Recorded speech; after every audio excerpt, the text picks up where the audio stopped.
And welcome to the February 20th council meeting. We have a very special happening this evening. We have Maisie Hoban from Girl Scout Troops 5614 who's going to lead us in the flag salute. So Maisie, would you please come up? And everyone, would you please stand? Come up here, sweetie. Along with the troop. The whole troop gets to come up.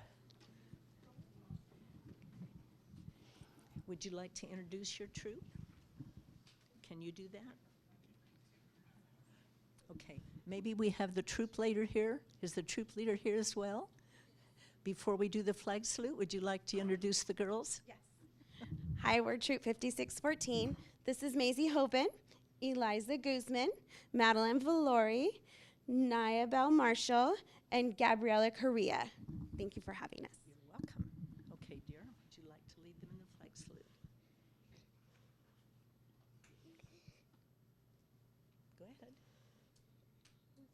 Tell them to put their hand over their heart.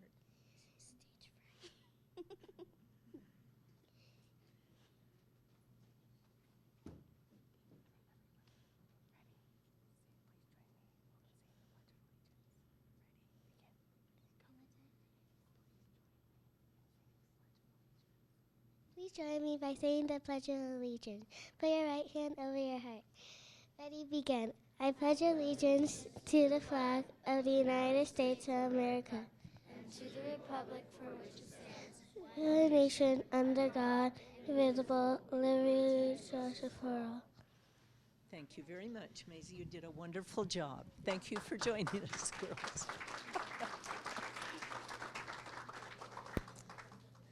Another special presentation this evening is the recognition of the 2023 Chino Youth Boxing Foundation Award winners.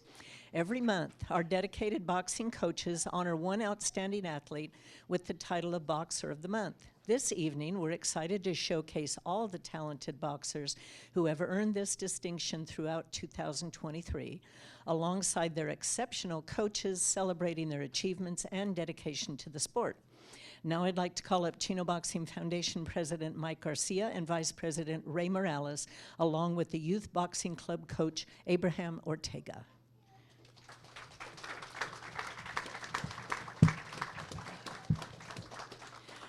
Mike, would you like the rest of the board to come up with you? Board members, would you like to come up as well? Okay, who's going to speak this evening? Ray? Put my glasses on. Yeah.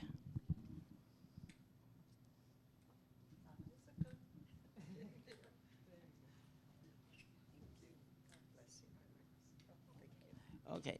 Good evening, council members, mayor, and everybody attending this meeting. On behalf of the Boxing Foundation, we're bringing back our Boxer of the Month recognition awards. It's been 5 years since we've done it, pre-COVID. So we're bringing it back, and also we're having our banquet this Friday to recognize all the participants, not just boxers, but participants. So there's 9 boxers here today due to the weather. Other 3 of them could not attend, but we'd like to recognize them as soon as we call your name.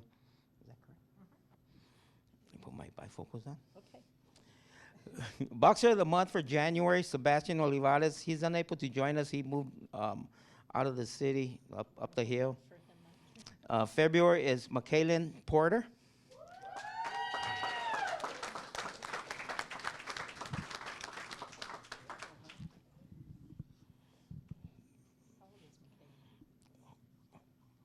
How old are you, Mia? 9.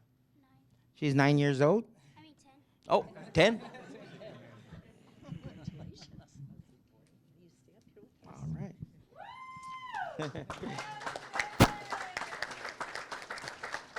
For March, we have Mary Cruz. She's not here today? She's not here today. For April, Robert Rodriguez.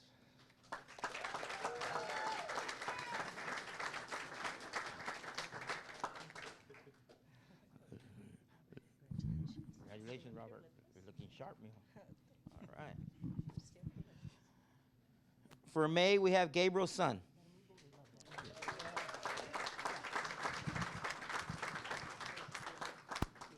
Gabriel.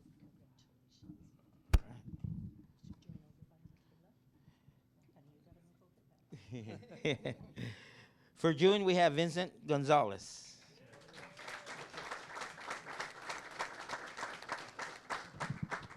Oh, he walks like a boxer. Oh, right here. Congratulations. Congratulations, Vincent. July, we have Andrew Barrios. Where's Andrew? There he is.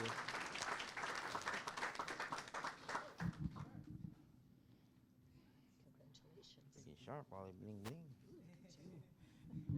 How old are you? 15. Oh. August, we have Jaden Barrios. Cousins.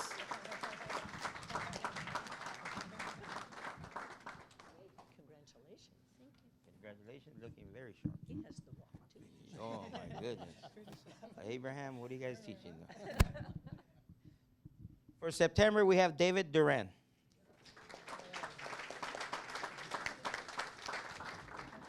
Oh, my. He did Right here, mijo. a little walk. Mm, Congratulations. David. Right here, mijo. October, we have Elijah Gonzalez.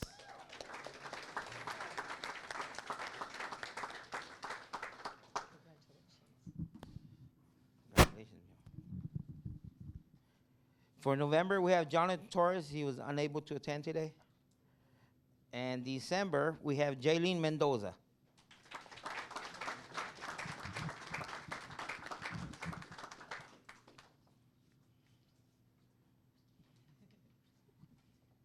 Congratulations. You want to say a little more about the program? Okay, so like I said earlier, we're bringing this back, this recognition. A lot of these kids, they're not boxers as far as competing in the ring, but they're there working hard every day with Coach Abraham and the other coaches. We have a great program. I should say they have a great program. They have a very great program, very great coaches.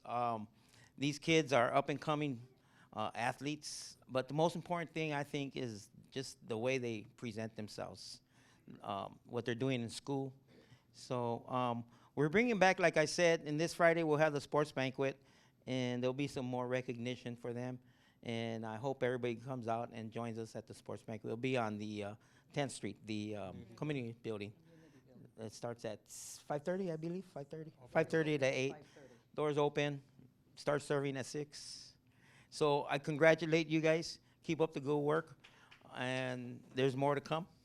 And Coach Abraham, most importantly, this is like my son right here. And I congratulate you for doing an outstanding job with the rest of the coaches. Thank you, mijo. He's been since he was 14. He's been with me since he was 14 years old. Now he's what, 37? Oh my God. Oh, my. Never mind. Well, Ray, you've been with us since Horse and Buggy Day. Yes. Long time. It's really a marvelous program, and what it's done for these kids is absolutely amazing. I mean, it teaches them sportsmanship, it teaches them how to win, but also how to lose.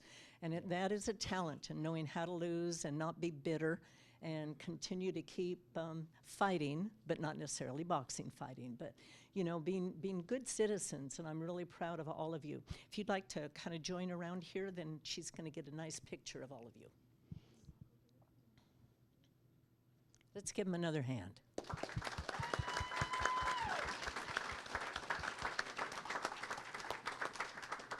Maybe the short ones go in front.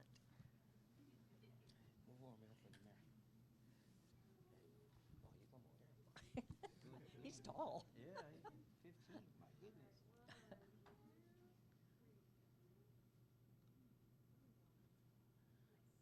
Great. Thank you, guys. Congratulations again. Thanks, Ray.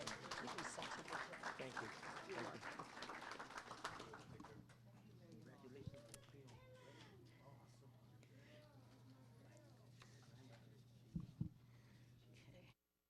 We know what a wonderful program the Boy Scouts of America is. And tonight we have the special presentation and recognition of one of the boys who has achieved Eagle Scout, which is an incredible accomplishment. Tonight we're recognizing Aiden Garcia. Aiden, I'd like to call you up and your family.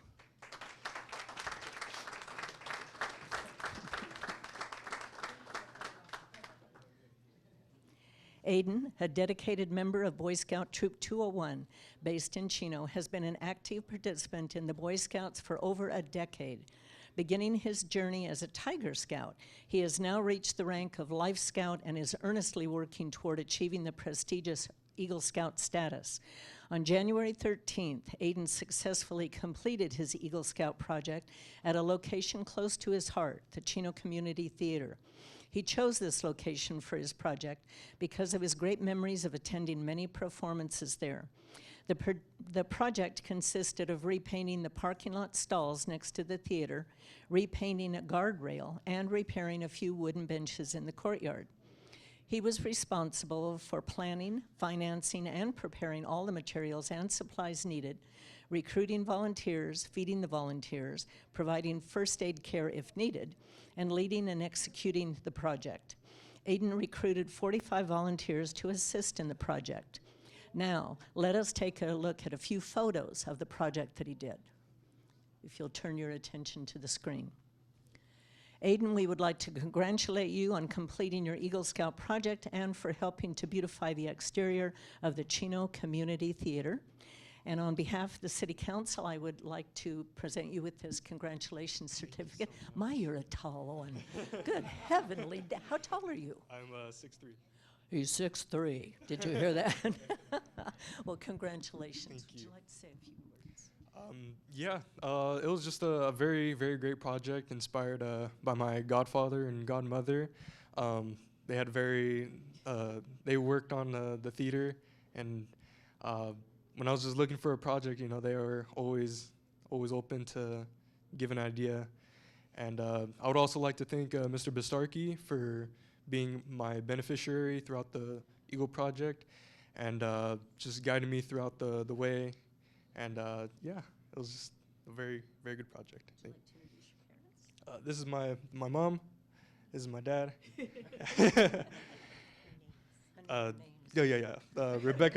Rebecca Garcia and Mr. Peter Garcia. Cool. Would either of you like to say a few words about your son? Well, I just want to share that we're just ecstatic and very proud of him. He's actually dreamt about this project since he was a tiger, which is 4 or 5 years old. So this is just we're just very grateful that he's come through and everything went smoothly. We just want to thank everyone that supported him throughout the years, family, friends, godparents, and Mr. Ted, definitely. Thank you so much for supporting Boy Scouts and Eagle Scouts. Yes. I get to be the proud dad of this young man. Definitely sticks to his goals, and once he sets his sights on something, he doesn't let it go. And he has really impressed me with his leadership and the preparation that he did in order to get this project underway. Everything went smooth, thank goodness, no hiccups, but that's good preparation. I'm very proud. Well, again, congratulations. We're all very proud of you, and we're looking for good things and big things from you in the future. Cool, thank you. You're so much. welcome. Thank you very much. Thank you. And she wants to get a picture. Thank you. Thank you. Okay.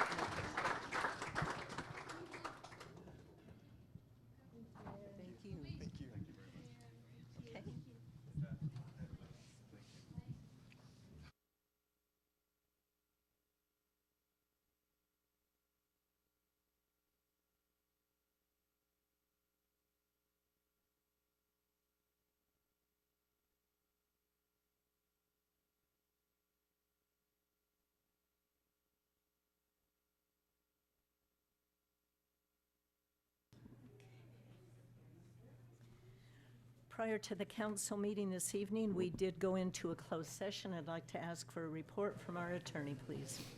Thank you, Madam Mayor. On the first item, conference with legal counsel, existing litigation, the City Council received a briefing from Attorney Gutierrez, provided direction, and no further reportable action was taken. On item 2, conference with legal counsel, anticipated litigation, the City Council received a briefing from Attorney Silver of Civica Law Group, provided direction, and no further reportable action was taken. On item 3, existing litigation, The city received the city council received a briefing, gave direction, and no further reportable action was taken.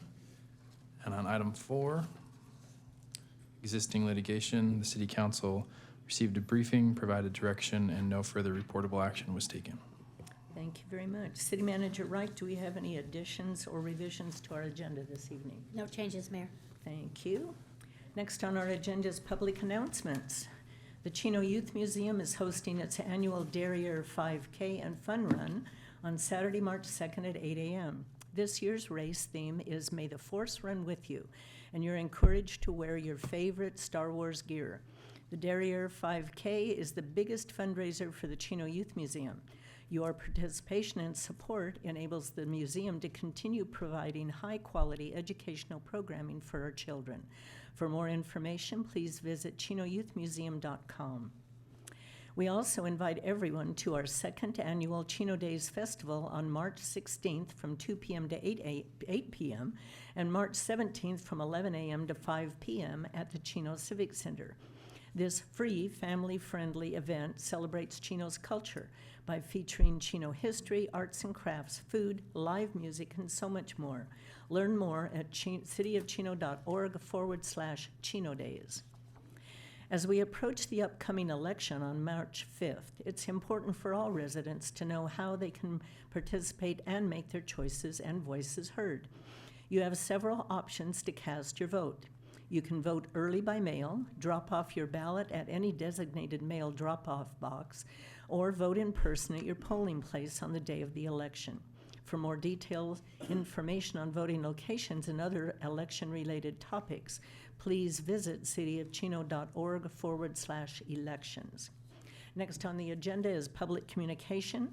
This is the time and the place for the general public to address the City Council about subjects that do not appear elsewhere on the agenda. Due to council policy and Brown Act requirements, action will not be taken on any issue that's not on the agenda. Ordinance number 97-08, Chino Municipal Code Section 2.04-.090. Limit speakers to no more than 5 minutes in which to address the council, except as provided under Government Code 54954.3B2. Our first written request to speak is Pastor Victor Ruiz from the Living Word Assembly, where he's going to be leading us in an invocation, so I invite all of you who would like to join us to please stand. Good evening, Mayor and Council. Before I pray, I want to thank you for the privilege and the opportunity to stand before you tonight. I'm so thankful for your service to the people of this community. I don't speak for the clergy of Chino, but I know a lot of them, and I know there's great love and great respect for every single one of you. Would you bow your heads? Let us pray. Father God, we come before you with gratitude. We thank you for being a God of love who is with us now in this very room. You promised never to leave us or forsake us. And Father, your grace has brought us safe so far, and your grace will lead us into the future. We thank you for making each of us in this room in your own image with dignity and infinite worth. As people of faith, we sense your goodness and your mercy upon this community that we love so much. I thank you tonight, God, for our mayor, our city manager, our city staff, our city council members. We all come to this room tonight as complex human beings, carrying burdens, carrying joys and hopes, trusting that you alone can hold us together in your love and in your peace. Help us, Lord, to trust you every day even more. Father, in your word, you make clear your expectations of those who sit in places of authority. We remember the words of the Apostle Paul when he writes to the Christians in Rome. And in his teachings, he tells them that those in authority are first and foremost your servants, and doing your will is their highest purpose. That any portion of power, Lord, they enjoy is given by you, and thus we are to hold them in high esteem, high respect, and always pray for them. So, Lord, we do that. We pray for our city council. We pray for their health, for their families, for strength, Lord, to face the challenges that a growing city like Chino presents to them every day. We pray that you would be honored tonight through the decisions of the city council. We pray, Lord, that we would have the eyes to see how our lives are all connected and how our common good is upheld when we work together for the common good. We pray that your kingdom would come in Chino as it is in heaven through your power working in each of these your servants. May your truth be revealed. May your light shine brighter. We pray for wisdom, for strength, for courage to do what is right and good for all citizens. May we put the interests of others above our own. May we act with love for the common good. We thank you again, Father, for this council, our mayor, staff, first responders, Lord, our hospital staff, and all those who work hard to make Chino the beautiful and amazing place and wonderful place that it is. We pray these things. We ask you in Jesus' name, and we say amen. Amen. Thank you so much. Victor. Okay, that's the only written request I have to speak. Is there anyone in the audience that would like to address the council on anything that is not on the agenda this evening? Okay, then we will move on. We have a presentation this evening. Yes. Oh, go ahead and come on up. Thank you, Mayor and the city leaders. I've been in the city for a little over 6 years, and I'm very impressed with the leadership and what I see what Chino is doing. And of course, I know the mayor and this one of the council member right here. And thank you guys for peer leadership. It does a great thing when the city can all come together in a good unity and work all together. And I'll be coming back to the city meetings. Thank you so much. You're welcome. Thank you for being here this evening. Okay, we have a presentation about OmniRide from one more? No, that is Victor. He's coming up early. Victor, go ahead. Okay. Cool. Good evening, Mayor Uola, council members, and the city leadership team. My name is Victor Cuate. I am the service planning manager for Omnitrans, which is the local public transit provider for the city of Chino and throughout the San Bernardino Valley. Accompanying me tonight in the audience is Jeremiah Bryant, Chief Strategy and Planning Officer, and I will be presenting on the microtransit service called OmniRide Chino and Chino Hills. But before I begin, I would really like to thank Mayor Uola for providing Omnitrans the opportunity to allow us to present at City Council. It is a great privilege to be here tonight.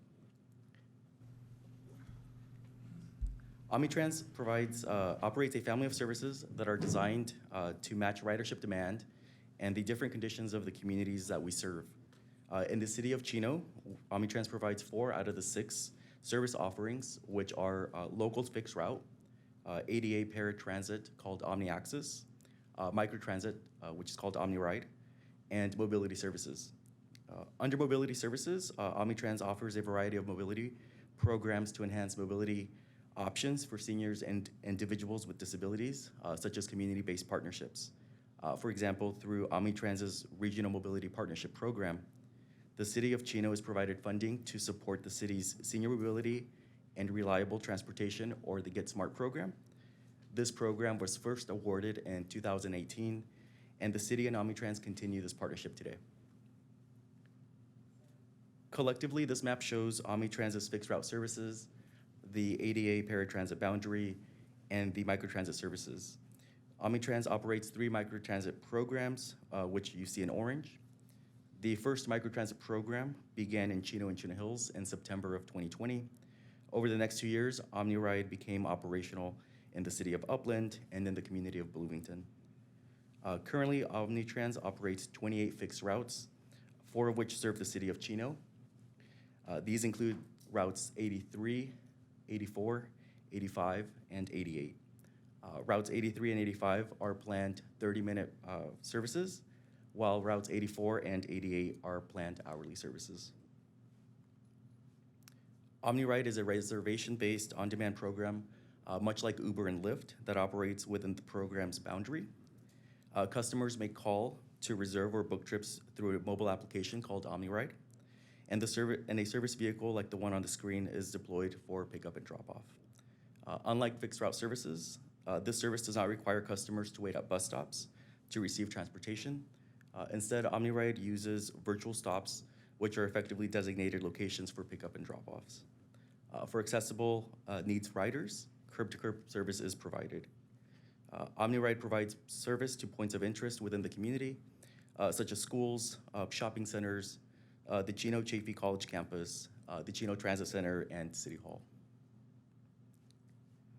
Ridership on OmniRide, Chino Hills continues to grow Year over year, the average monthly ridership from fiscal year 2022 to 2023 grew by 7%, and year-to-date fiscal year 2024 ridership is currently 10% higher than the last fiscal year. The large dips that you see in the trend line coincide with the school year. I'm sorry, I meant to say that Chino Hills is a dark blue line. So during the summer, ridership falls on OmniRide, but rises when school resumes. To date, total ridership on OmniRide Chino Hills has exceeded 20,000. These maps represent trip origins in green and trip destinations in red. Data shows that the majority of rides within the city of Chino originate and end at the Chino Transit Center and at the Chino Spectrum Town Center. To gauge customer experience on OmniRide, an OmniRide satisfaction survey was created and conducted online in fall of 2023. Demographic information was collected from the survey, and the charts on the screen solely represent that of OmniRide Chino Hills responses. In short, 47% of the respondents were between the ages of 15 and 34. There is a 50-50 split between female and male respondents, and 59% of respondents indicated that they ride OmniRide often or very often, which is either at least 3 times a week or every day. When we look at income, 37% of the respondents indicated that their annual household income was less than $25,000 a year. OmniRide use varies by program, but overall 65% of customers use OmniRide to get to their place of employment or to an educational institution. When we break down by program, in Bloomington and Upland, over 4% of the respondents use the service to get to work. In Chino and Chino Hills, 33% of the respondents indicated that they use the service to get to an educational institution, which is twice as many compared to Bloomington and in Upland. Collectively, OmniRide received a 68.9 positive rating, but when we looked at each program separately, OmniRide Chino Hills received the highest positive rating with 71.1% out of the 3 programs. The survey asked customers to rate their satisfaction in 18 questions. In this chart, we compare customer satisfaction of OmniRide Chino Hills, which is the dark blue line, to the satisfaction of all 3 programs shown in the green lines, with the darkest green representing the 2023 results. We see that customers in Chino Hills are more satisfied with OmniRide in most aspects of the service, particularly that customers feel safer and more secure waiting for OmniRide and in the ease of getting on and off the service vehicle. Another way we capture customer experience is through a ride satisfaction rating. At the end of each completed ride, OmniRide customers have an opportunity to rate their experience, much like the 5-star rating system for Uber and Lyft. For OmniRide Chino Hills, the 2022 ride satisfaction was 4.81, and in 2023, that score slightly increased to 4.85 out of 5 stars. This concludes my presentation, and if there are any questions, I'm happy to answer them. Thank you.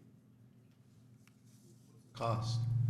So the fare structure for OmniRide, for general riders, it's $4 per trip.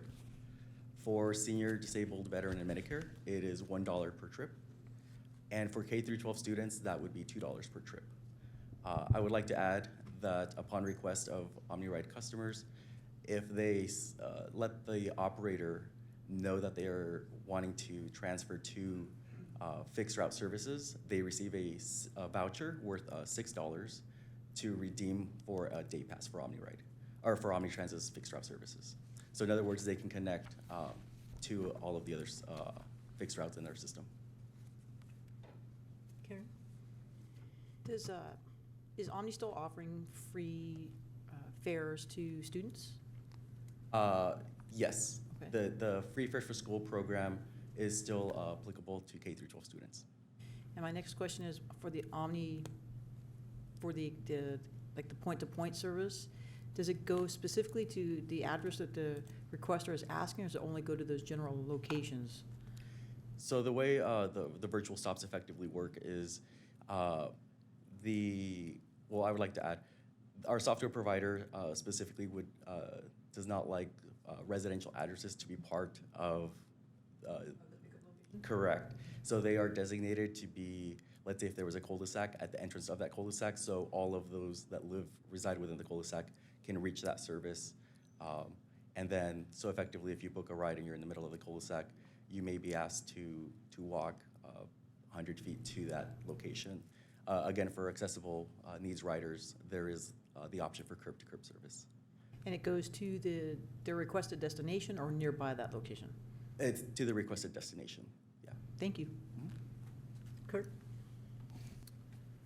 Can you tell me what goes into the elimination of a bus stop that has been at a location for many, many years, and people depend on it, and then it just goes away?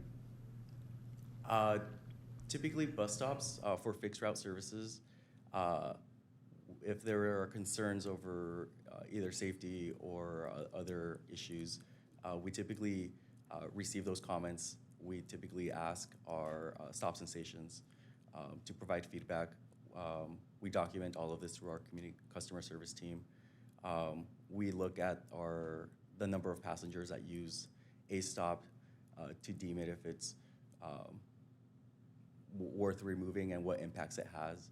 At times, if we typically remove a stop and we see that it's a high-used area, we may typically find or want to search for a different location adjacent to so that the stop is still available for customers. There's a stop at Magnolia and Chino just south of, I'm sorry, Mountain and Chino Avenue, just south of Magnolia Junior High School that was eliminated. A lot of the kids got on and off the bus there, as well as people going to work. Does that also include the time, the scheduled times, if it was an hourly pickup every hour? Would you make modifications based on ridership or lack thereof at a location like that?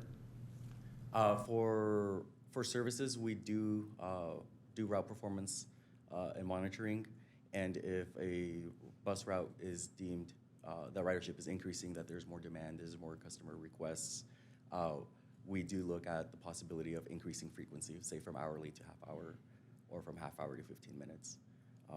And I'm sorry, I would like to get the name of the stop so I can Mountain Avenue in Chino, just south of Magnolia Junior High School. It was located on the northwest corner of Chino and Mountain. Okay, thank you. Thank you. Yeah. I sit on that board, and we get information at board meetings, obviously, about how service had to be cut way back during COVID and the difficulties that Omnitrans has gone through trying to get bus drivers and get the people back involved and reinvigorate many of the routes, and they're not there yet. Maybe you can go over that a little bit, Victor, for us, or maybe even Jeremiah. I can go into a little bit. Okay. What Mary Uola is saying is in fact correct. Currently, Omnitrans is operating 82% of planned services. In 2020, Omnitrans reduced services by 11%. That was planned. Due to workforce shortages, we are solely restoring services that match our staffing levels, primarily operators. And the reason we were doing that is we don't want to schedule more service on the street and not make it reliable if services drop due to lack of personnel. Challenge to get the routes back. I have another Mark. question. So when we look at our south end and the preserve, we've been told that the reason that they don't have as many parking spaces or the way the neighborhoods are developed is that we're trying to move people out of vehicles and into public transportation. When are we going to get some bus routes down in the preserve? Because I get contacted by some of the residents down there, especially in the apartments, that there's no transportation for them to get anywhere. We do have a short-range transit plan that was adopted by our board of directors last April, and one of the unconstrained route proposals is actually to extend Route 83 that goes mostly up and down Euclid to the preserve. We do have that and can cost it out. We have costed it out. Last week we met with the Director of Public Works and city staff, and they echoed the same sentiment about providing service to the preserve. So that is something that we are evaluating, and we look forward to working with the city staff here to see what we can provide. Do we have a projected date around what time maybe we might be able to get our bus route down there? At this time, there is no projected date, as we're trying to restore all of our pre-planned or planned services. But again, I know that the city is updating their general plan, so that I think that conversation and in coordination with the city staff, we hope to provide something that which is much clearer. Okay. Any other questions? No? Well, Victor, thank you for being here this evening and providing the information. Of course. Thank you. You're welcome. Please let the record note that Councilman Flores has left the meeting for a few minutes. Next item on the agenda, if there's no one else to address the council, is the consent calendar. Do any council members wish to have any items pulled this evening? Okay, seeing none, then I would entertain a motion in a second. We have a motion from Councilman Burton, second from Mayor Pro Tem Comstock. Please vote. The item passes 4 yes with 1 absent. Next on the agenda is continued public hearing, item number 11, amendment to the approval of the 2021-2029 housing element update and introduction of ordinance number 2024-003, ZOAPL 23-0133. This item is to approve resolution number 2024-004 for the adoption of amendments to the City of Chino's 2021-2029 housing element required by the California Department of Housing and Community Development, and approve the introduction of ordinance number 2024-003. Our staff report this evening will be provided by Mr. Michael Hitz, our principal planner, and also let the record reflect that Councilman Flores has returned. This item is a continued public hearing from the February 6th regular council meeting. Michael, staff report, please. Good evening, Mayor and council members. And the February 6, 2024 City Council held a public hearing for the adoption of the most recent version of the 2021 through 2029 housing element for the sixth cycle and related zoning code amendments. At that meeting, council voiced some concerns related to the proposed zoning code amendments. The primary concern was proposed change that would allow sites within the mixed-use overlay district to be developed 100% with residential units, which could reduce the amount of existing or future commercial space in the city. The council also had concerns with the by right approval of these types of developments and the waiving of development standards for projects that are unable to provide at least 16 units. Other questions brought up by the council included the impacts of not adopting the housing element and/or zoning code amendments and possibly removing some sites from the mixed-use overlay sites to help protect commercial properties. As a result of their concerns, council had requested that the housing element and related zoning amendments be brought to a February 13th, 2024 council workshop to discuss those items and continue the public hearing to tonight's regular city council meeting. At that workshop on February 13th, the council and staff, the council workshop staff and the city attorney and the city's consultant provided additional clarification for those items of concern, and the city council brought up at that hearing, at the original hearing on February 6th. After discussion and public input, the city council directed staff to bring the item back to tonight's meeting to continue the public hearing from the February 6th original public hearing. Staff does have available tonight, if you wanted to go back and look at the PowerPoints from that meeting on the 6th and also from the workshop. But staff does continue to recommend that the city council approve resolution number 2024-004, adopting the amendment to the 2021-2029 City of Chino housing element, and approve the introduction of ordinance number 2024-003 for the zoning amendments related to the housing element. That will allow for the housing element to be certified by HCD. Staff, the city attorney, and our housing element consultant are available to answer any questions you might have. That concludes my report for tonight. Michael, based on the discussion that at the workshop. Do you have any additional information for us or clarity on the issues that we voiced concern on? No, not beyond what we discussed. I've been doing a little research on how we have to transfer units from the county. There's a process. I've had some communication with the folks from SCAG, that's the Southern California Agency of Governments, as well as our local COG and the county. So I'm kind of working that through to try to figure out how we manage that. But I'll have more clarity hopefully soon on that one. Okay. Do you want to just start down the line, or who wants to ask questions first, or discussion? I'll start with the Okay. question. Maybe this was answered at the workshop, so forgive me for asking again if it was. But when I left that workshop, one question I had is in terms of the builder's remedy. If currently, as we stand, we're out of compliance, and if a builder decides to exercise that right, will that also trigger a Measure M vote for our residents? No, it would not. It would not. Yeah, you would not be able to use Measure M to require that project to go through. Just as a brief explanation of why Measure M kicks in when the council upzones a property, or which means allows more density on it, or changes a non-residential use to a residential use.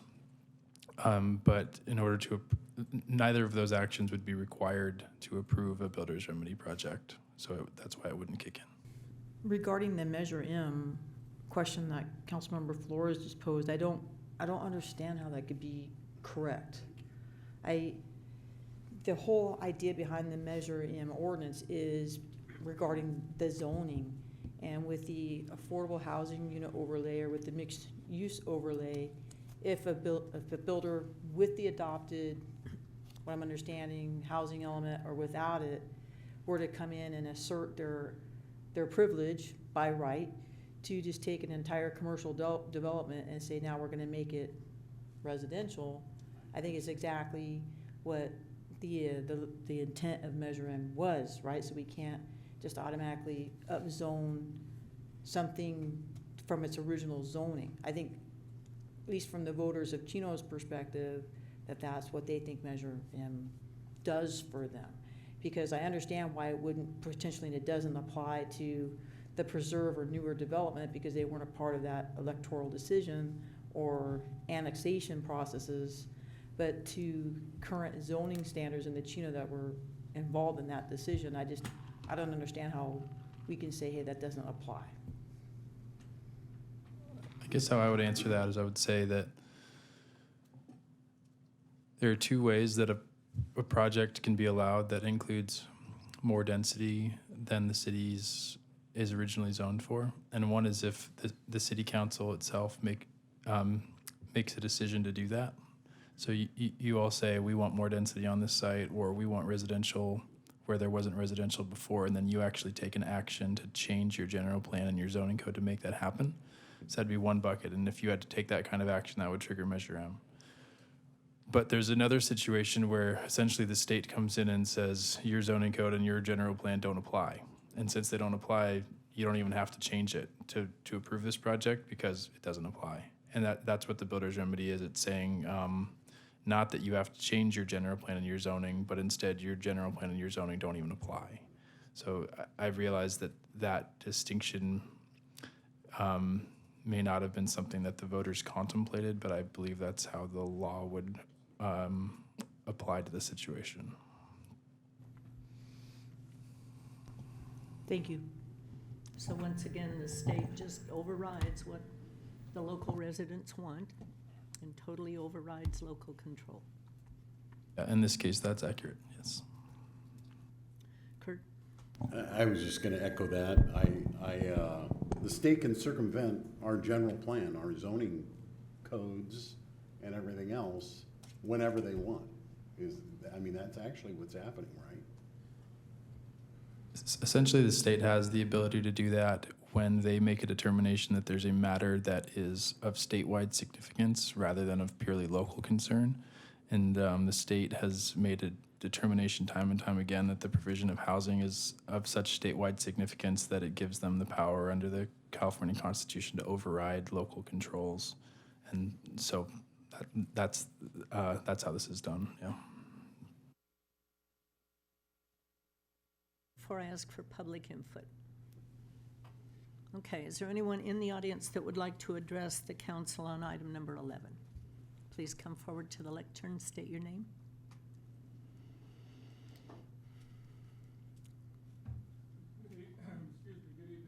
Mayor and members of the council. I'm Larry Walker. I'm a retired city council member and mayor.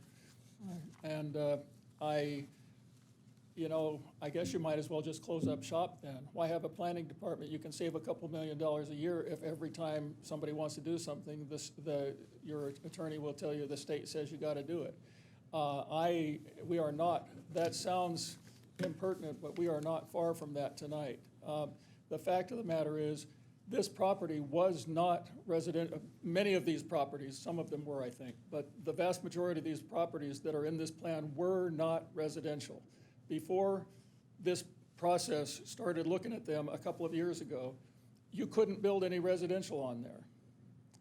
You can't today because nobody changed the zoning. You specifically adopted mixed use and overlay zones as an alternative to staff's original recommendation that you simply change the zoning at that time on all those properties to residential. And you said, I think, Staff did not come to us and ask us to change all of those shopping centers to residential. My proposal, my suggestion to do mixed use overlays instead of whatever they were doing that was going to give people the right to build residential units. I just want to clarify the record.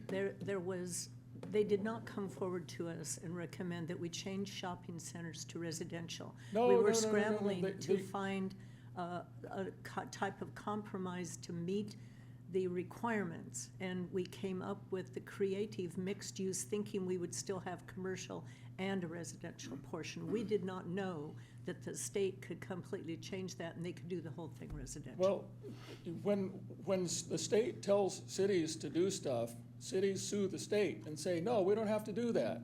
And sometimes they win and sometimes they lose, but it's an important enough issue, they make that challenge. When the state said we're going to change redevelopment, every city in the state was involved in a major financial way with litigation that went all the way to the California Supreme Court over the Christmas, New Year's Eve weekend. And we all lost. And I can tell you why, but we don't have time for that tonight.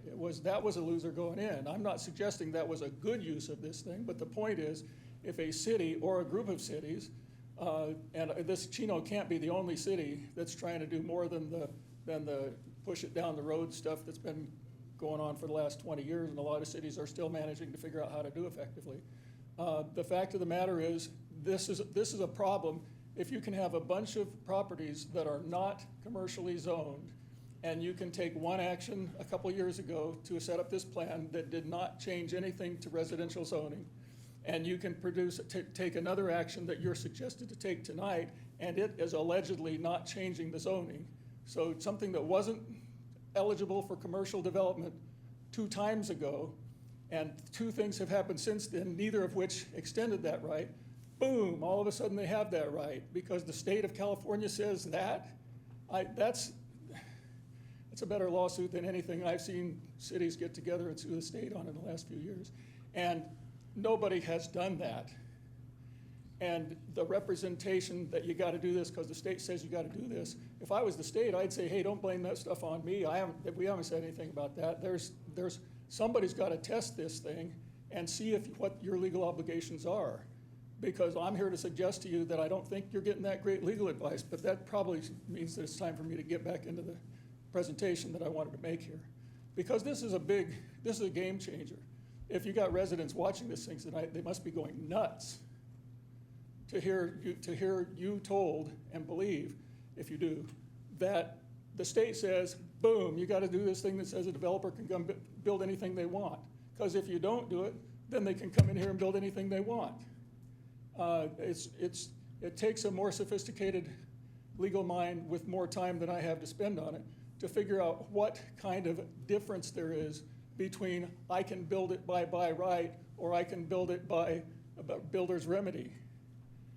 Can anybody here in your own mind, I'm not asking for, does anyone Is anyone sitting there thinking, yeah, I know what a developer can do here, but he can't do there, and vice versa? It's beyond me. By right, the attorneys are telling you that developers have the ability to essentially build whatever they want to build in the city of Chino under by right, if you don't do something about this tonight. They say to fix that problem, we need to pass the proposed ordinance, which gives the developers the ability to essentially build anything they want to. Sounds like I just said that. Whatever they want to do to the city, in the city of Chino by right. The difference is you invited them in under the ordinance. They had to push their way in over your legal objections, which is a huge thing. If you want to demonstrate to anyone that you're serious about this policy, the way to do it is fight it to the courts until it's been demonstrated. Because every law that's being overridden, every zoning ordinance, everything you're asking to be overridden on behalf of the state's policy, that's all state law too. And that's state law that's been there for 30 or 40 or 50 years. I mean, it was there when I got here, so it's one of the higher numbers there I just did. And we all thought that was law. The Subdivision Map Act is the foundation of land development and land ownership in the state of California. It talks about how they will be developed. It talks about how they'll be surveyed. It talks about what the surveyors can and can't do in surveying the property and marking it out. This is a huge body of law that we're being told a state agency can come in here and just flip anytime they want, and you have to jump. I personally don't believe that, and I personally would want to know more about it than anybody in this room does or appears to before I voted on anything that allowed that to happen. Measure M would have required, if you had considered any rezoning to residential of property that was not residential when this was originally done, you would have had to have Measure M. We have an admission to that. Mm-hmm. Now, you are being asked tonight to do the thing which actually does extend residential zoning to these properties through this back door, a by right kind of thing. But the fact is, it waves a magic wand over properties that are not currently zoned residential, and it makes them residential. Residential by right, in fact. That's pretty darn residential. And when we're told, when we ask, well, but that's like the last one, right? That one would have required Measure M, so this one does require Measure M, right? Nope, there's that magic wand again. Boom, the state says, no, you can't have Measure M. That has nothing to do with Measure M. That's not an interpretation of Measure M. That's once again asking us to rely entirely on closed-door meetings that have been held between people representing you and people that have been representing the state, and what we're being told, they were told about what you guys have to do. And that's all a little squishy for me. In 2017, the city of Chino placed an item on the ballot to approve the rezoning of commercial properties to residential zoning and to increase land with existing residential zoning to significantly higher residence. You're all aware of this one. I'm talking about Measure H. And in that election in 2017, 74% of the people that showed up at the polls rejected that increase in residential density and that modification from commercial to residential that was envisioned by Measure H, and it failed. In the 3 years, since Measure H, 3 regular elections have occurred in the city of Chino. In each of those elections, new council members have been elected who cited the need for more responsible planning, including limitations on general plan residential increases in all areas of the city, because city services are planned based on population and resulting infrastructure needs. And these are important guidances of how to develop this community. In spite of those council changes in city and policymakers, we see planning staff and legal counsel continuing to produce the same pro-developer, pro-high-density policies that voters have been opposing for much of a decade. This raises extremely significant questions for the future of the city of Chino. When will the city obtain staffing for its planning function and legal assistance for its land use and related challenges that are consistent with city council policy? How can this be accomplished? I believe, and I think the Chino City Council believes, that this city can accomplish a successful affordable housing policy without destroying the appropriate operation of the Subdivision and Map Act and other portions of California law which speak to these issues. I also reject any notion that developers have to be given carte blanche to build 1,000 apartments in a commercial zone in order to obtain 200 units of affordable housing. Larry, I do need to remind you that you're way over the time. Okay, I got one more paragraph and I'll be out. Perhaps it is time for the Chino City Council to state the policies of the city and perhaps in some kind of workshop form and to state the policies. Let's talk about what we want to do here, and then employ staff and attorneys who will seek to effectuate those policies rather than acting as the change the general plan, whatever requested policies of a decade ago are still the policies of the city today. And I did think of another word that I wanted to say a minute ago. I've been involved in one or two. It's been a little controversial over the years, but every now and then in the last 40 years, when a city or a county was out of control in some facet of its development process, the governing body adopted a moratorium. And there are rules about moratoriums. They have to be limited in time, they have to be stated purpose and all that sort of thing. But the point of a moratorium was to call a halt to everything and say, wait a minute, time out. Let's get this thing under control. Let's get this thing figured out. Then let's get the process revved up again. A moratorium, as it's been traditionally understood in the positive sense, and I won't stand here and argue it's never been used for a wrong sense. That sounds like the perfect, or the best available, I should say, alternative to stopping for a minute and trying to figure out what's going on here and get it fixed in the right way. Because if I was a city council member, I wouldn't be satisfied with what I'm hearing about the state until I attended a meeting with the state people and heard it out of their mouths to my ears. Thank you very much. Anyone else in the audience? I'm disappointed in the way this happened. When we were told about this mixed-use overlay, it was told it was a mixed-use overlay, and it was being done in order to incentivize shopping centers that were run down and to give the opportunity for the owner to build some residential, but at the same time enhance their commercial. And what we got told afterwards, after we all decided that that was a great idea, is that now, no, it could be 100% residential, and I don't believe anybody up here at the time would have agreed to that. Mm-mm. What disappoints me is I at one time was an aide for a chief, and whenever he issued me something to do, whether it was a new policy, a new thing that we were doing on the department, I had to do significant research to say, okay, well, if we go with this is the benefits, but at the same time, this is what could go wrong. And I would give them both arguments, one for and one against, and the reasons why it would be better and the reasons why it may not be better. We weren't given that here. We were given a staff report that was completely one-sided, that made this seem like this was the best thing that we could do. This was a fabulous idea.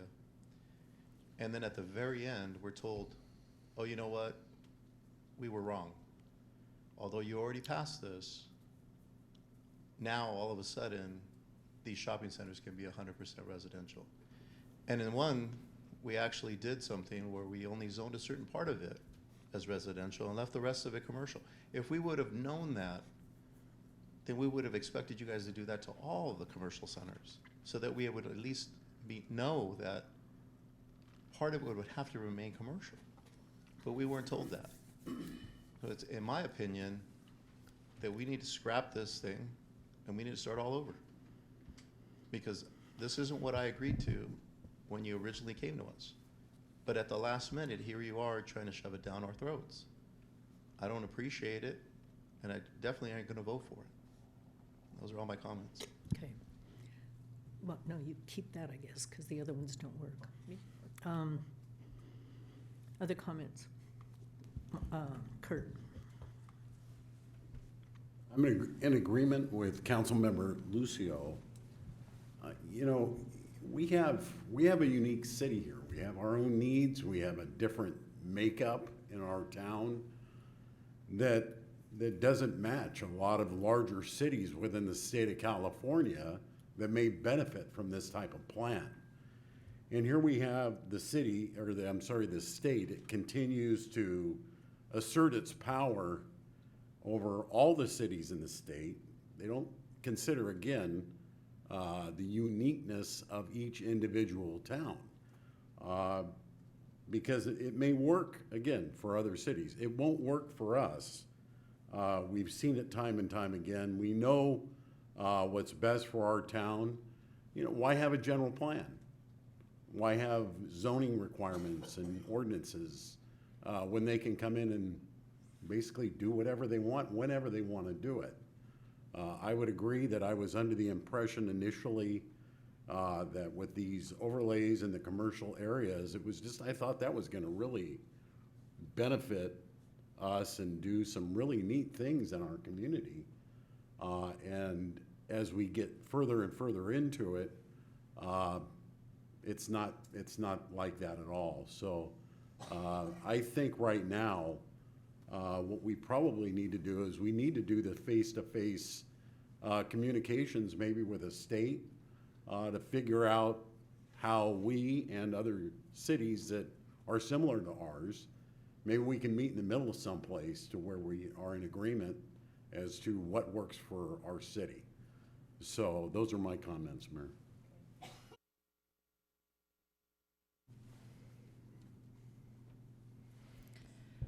One of the things when I decided to run for city council and meeting with people was this exact issue right here. There were several of them: crime, homelessness, housing, the general plan, zoning, different things that were important to the residents of Chino. And I believed I had a good pulse on that because of my career as well. One of the things that I've never stood for since I've been up here is for changing zoning after the purchase of property or different things. I think that's used to manipulate either the value or construction, from our general plan. And I think this is what's already been stated on this dais tonight is, as a council, I am wanting affordable housing in our community. I am wanting mixed-use overlay. I do believe that some of these overlays and different designs and conceptual designs can help us in certain areas of our city. I think we're all in agreement with that. But the way the languages has been proposed to the changes of the ordinance, I think, is catastrophic for our city in certain areas. That's already been articulated here from the dais this evening in a manner which I can't even more clearly state.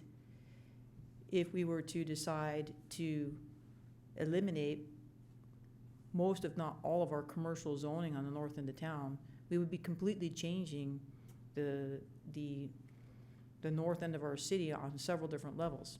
I can't even understand how we would continue to provide services or commercial services for so many people that would live up there.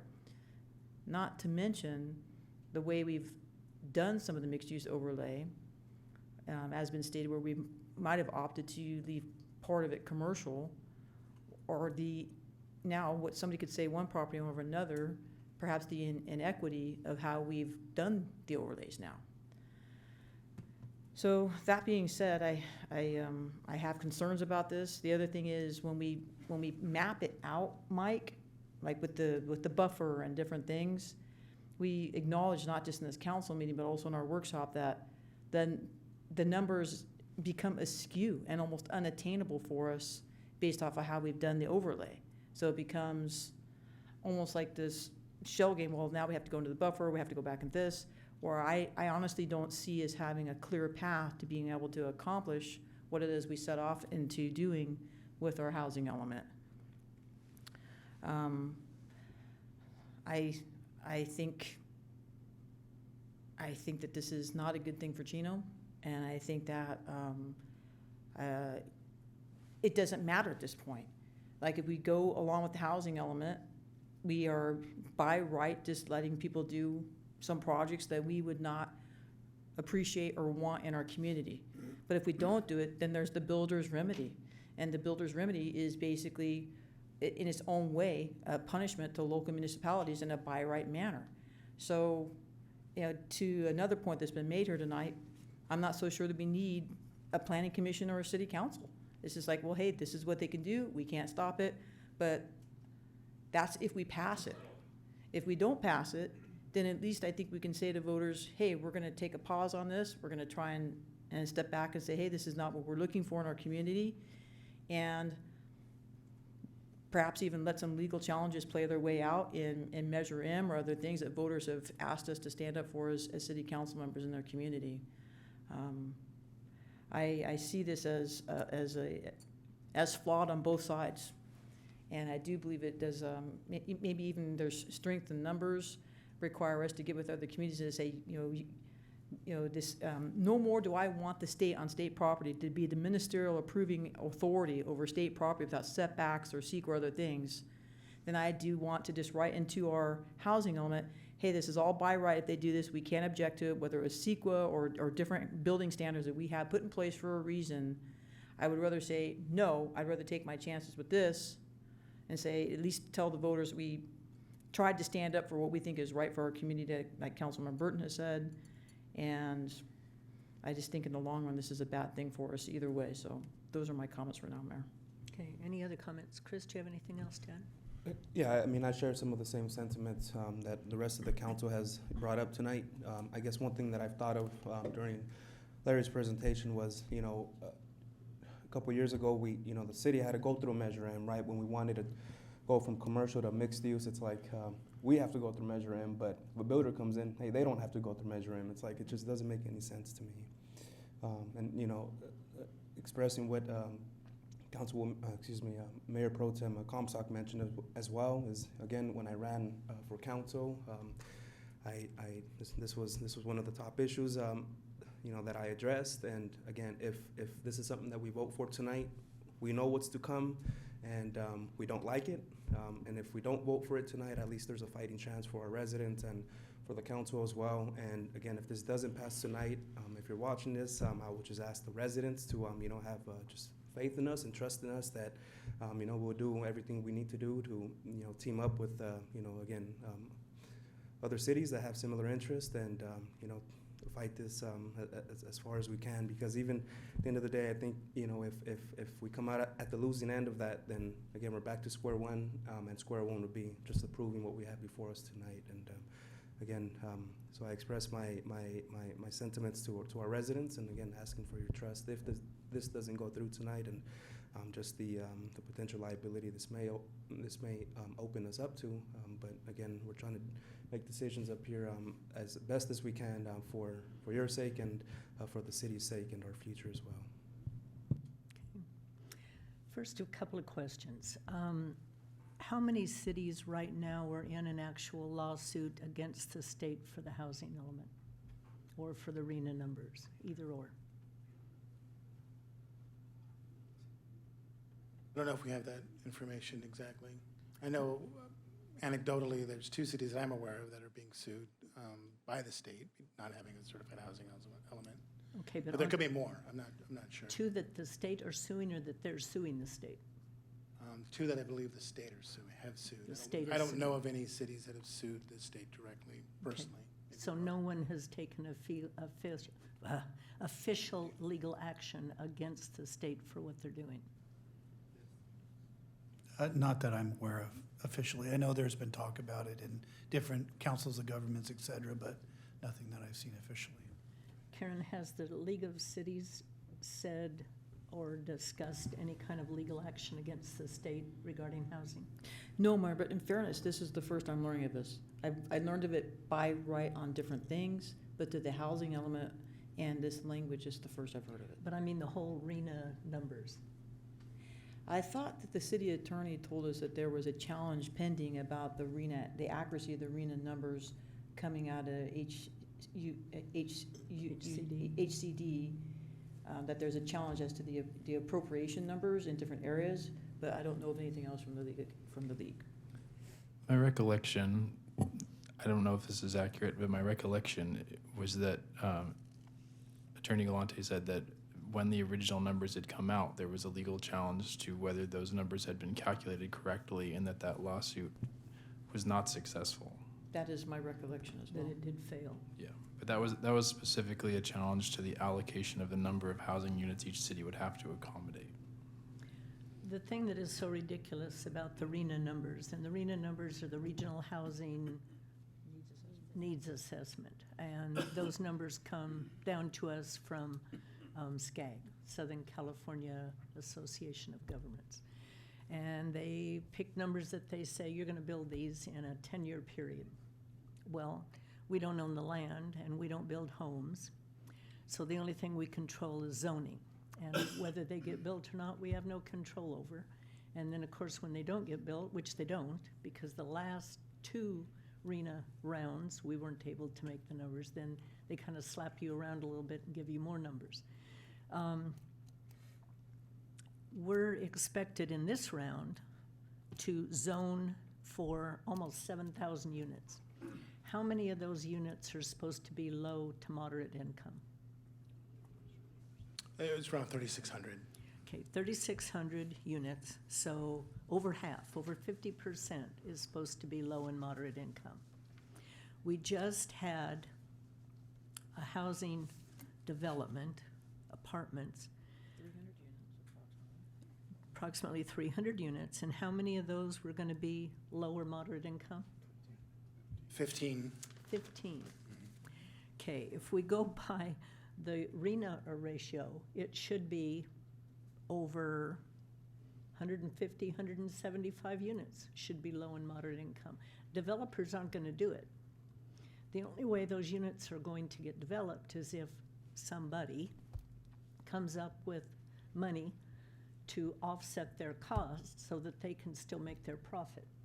So these units, these low and moderate income units that we're supposed to be able to build will never be built. That's my opinion, in all practicality. You know, over the years, the state has continually come after cities, whether it be redevelopment agency monies that they have taken away and had this enormous surplus at the state level, and now they're broke. I think local government is far more responsible when it comes to spending and making decisions than the state. I've been doing this a long time, a long, long time. And we have continually fought for balanced growth, continually try to fight against high-density development, tried to do what was best for affordable housing, and we have continually been hit in the head with the 2x4, and we failed, mainly because of the state, okay? And it's discouraging. Whether or not we're going to be like David and Goliath or the mouse that roared and be the only city going after the state, like your recommendation, Larry, and sue them, and then be criticized by our own residents for wasting money when we lose. I don't know whether we'll do that or not, because we're not going to win against them. They're bullies. They're bullies. They have a lot more power than we do. We can't fight LAFCO, you know that. We can't fight SCAG. It doesn't seem to matter anymore what the citizen wants or desires, because the powers that be that are over us seem to not give a rip about what's good for cities, but what's good for them. We adopted the mixed-use overlay over those shopping centers in good faith, because we have shopping centers that are in deplorable condition. We can't get the landowners to do anything with those shopping centers because they're making money on them now, and they don't want to put money back into them. So we can call them slumlords or whatever you want, but they have no intention of doing anything to those properties. So the idea was, mixed use. If you allowed them to renovate the shopping center and include housing in with it, not replace it by housing, but add some housing to it, maybe you would get the synergism to get the improvements, get some shopping done. They always talk about they won't build anything of quality unless they have rooftops to count. So that was the idea. We had no idea at all that it would give them the right to tear the whole thing down and do total housing. None of us thought that at all, none. And I don't think our staff even clearly understood it, because I don't think, Mark, they did it on purpose to mislead us. Maybe more research should have been done. Maybe there was a misinterpretation. Maybe the state changed the game, midway across the, I don't know what happened, but it was not our intention to have our shopping centers decimated. We're in a no-win situation. If we don't adopt this housing element, then this by right and builder's remedy could really hurt us desperately. But if we do adopt it, then we give them permission to do us harm, right? So we're in a no-win situation. I don't know. This is a tough one. Karen? I'm sorry, go ahead, Mark. I won't say that I think the staff did it on purpose, but I do agree with you. I don't think they did the proper research. I think they looked at it and saw it was low-hanging fruit. This is one thing we could do to, but they didn't look at the totality of what they were recommending and didn't do the research. That's the situation we're in. I don't think they did it to completely deceive us. I just think they failed to do the proper research that would have fully informed us, and we could have made a decision based on everything that would have entailed. Well, what we were presented with, which was very, very difficult, was trying to identify areas in the city where approximately 7,000 units could be built that wouldn't impact neighborhoods, because you don't want that kind of density, and their minimum density is 20, right? It has to be at least 20 per acre. 26. 26 per acre. I live on an acre. I can't imagine 26 homes on my property. But their minimum had to be 26. So you look at that requirement, and then you look at your whole map of your city, and you think, where in the world are you going to put that you're not going to have a huge major impact on neighborhoods? We didn't have that much land left. There were some vacant properties. Oh, and plus they wanted it on a major transportation corridor. They wanted it near shopping. There was all this little checklist that you were supposed to go down to locate these units. And so the idea of the mixed use came up, which I thought at the time was a really good idea. Mayor, I just want to say, the minimum is, the state requires a minimum of 20. The city's affordable housing overlay and mixed use overlay have a minimum of 26. I just wanted to clarify that. But the state required 20. Karen? I just think, Mayor, I agree with everything that this council has said up here tonight, except for if we pass the element tonight as a council, then I think we tacitly just dismiss the whole idea of the overlay, as well as the voters' desire in Measure M. Now, we don't have that commodity in the annexation areas or in areas that are master planned. We have high-density areas in the city because they're master planned and different than Right. different parts of the community. And I think I would rather say to the state, hey, we don't accept this. We're not going to give you tacit approval through by right or ministerial authority or whatever you want to call it. That's why I said in the council meeting, anytime they use the term by right, and there's more of this coming in legislation, by the way, we should be careful. And I think there's times where the voters have put us in positions of authority to exercise our right to say no to the state and let different legal challenges play their way out. I don't always like that because I'm not a fan of legal challenges, but I'm also a fan of getting in front of somebody from the state that helps to adopt housing elements and explaining that these urban planning models or these development models don't work in every single community and every single aspect of it. And certainly with the idea of decimating entire commercial retail centers for residential use. That may look really great for about a 10-year period. But what's that gonna look like in 20 or 30 years when we have to maintain, service it and provide, services to those residents? I think that's going to become a real challenge for the future of the residents of Chino if we were to allow that to happen. So those are my comments. I agree. Well, it appears from listening to comments tonight that we're in a pass. Yes, Chris. I have a question, Brian. In terms of the idea of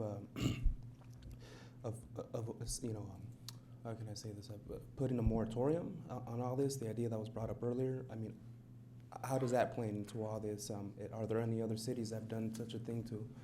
Can you touch on that a little? Yeah, good question. There's a specific state law that prohibits cities from imposing moratoria on housing development unless, except in the situation where there's a specific threat to, or the language is an imminent threat to health and safety of the persons residing in or within the vicinity of the area where the projects would be.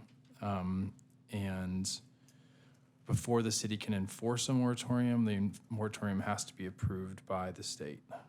So it's almost a non-starter, to be honest with you. Many, many years ago, we did a moratorium because Inland Empire Utilities Agency could not accept any more sewer capacity. So there was a moratorium until they enlarged their treatment plants. That's the only time I know of that we were ever legally allowed to impose a moratorium.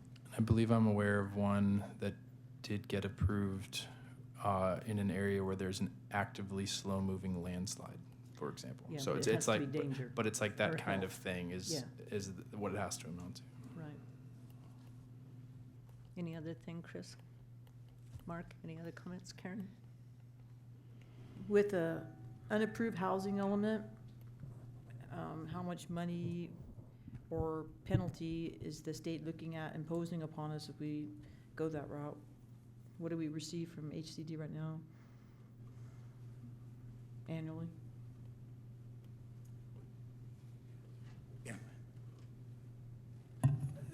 There is potential for that. We just don't know exactly what that would be, but there could be. What can they withhold from us right now if the city manager, like in housing funding for nonprofits, like what's that annual amount is about 600,000? Right now, they're withholding our PLHA money, Mhm. not withholding it, but we Right. don't qualify for it. Right. So that's about 600,000. So we would, I guess one of the things we could stay with that 600,000 is, we could say that to the state that it offsets their $68 million deficit, budget deficit. And fund the programs we thought were the most beneficial to our community. That was the money that we were earmarking for transitional housing. Okay, well, yes. I'm sorry to interrupt you, Madam go Mayor. ahead. I just want to make sure that one aspect of this is clear, just since, well, for obvious reasons. I just want to be clear, in case it's not clear, that the mixed-use overlays is already in place. So the vote tonight is not about whether to put it in place or to take it out. It's already there. And also, as it currently stands, the city's code already allows, in some cases, up to 95% residential development in those overlays. So the vote tonight would potentially change it to 100%, but it's already at either 90 or 95%. I just want to make sure that that's what the status quo would be, just so you know. But I think the difference here, Brian. I'm sorry. I think the difference here, sir, is that by adopting it, we would be tacitly approving all that, right? I mean, I know it's in place, but if we say, no, we're not gonna do that, we have the mixed-use overlay, and as those come in by permit, we can evaluate them and decide and go back and forth, right? And try and negotiate that, right? I mean, right now, if we just say, okay, it's by right and they can do it, then we don't give our planning commission or our council any ability to say, hey, no to this project, or go back and get a better project, or try and do this. Now, I realize that's the same with the builder's remedy to a certain extent, but I think, should that happen, I think that developer's gonna be met with different legal challenges. Well, the mixed use was already voted on by the voters, and it's part of the general plan right now. So That's whether or accurate. not we adopt the housing unit, mixed use applies on all of those parts that we put there and went to the ballot on. And we wanted to, yeah. Regardless of what we do with the housing element. Regardless of what you do, as of now, the status quo is the mixed-use overlays exist. Mixed use can be built on those sites, and and depending on certain characteristics of the site, either up to 90% or 95% of the sites currently can be developed with residential use. And I also want to clarify that the use by right language only kicks in if the developer designates 20% of the units for low-income households. If they don't, then the by right designation does not kick in. So by right would help the low and moderate income housing numbers. Yes, they're in place to incentivize the actual building of more low-income units. That's correct. So I don't, if that's what you What's mean. the benefit to the builder to pull the by right card? The benefit to the builder is, I think the main benefit is they're going to get potentially a slightly expedited review process at the city level. These sites, correct me if I'm wrong, planning staff or Mike, they won't require something like a CUP or conditional use permit anyway. They're already, I think, just approved with a site approval. Is that Correct, it's just a site approval. so? It's already a fairly streamlined process. I don't know that the process would really get any quicker if they do by right. The main thing would be that they would not have to do CEQA. Would you agree? Yeah, and so CEQA, as you all know, can be in some cases a years-long process and cost several $100,000.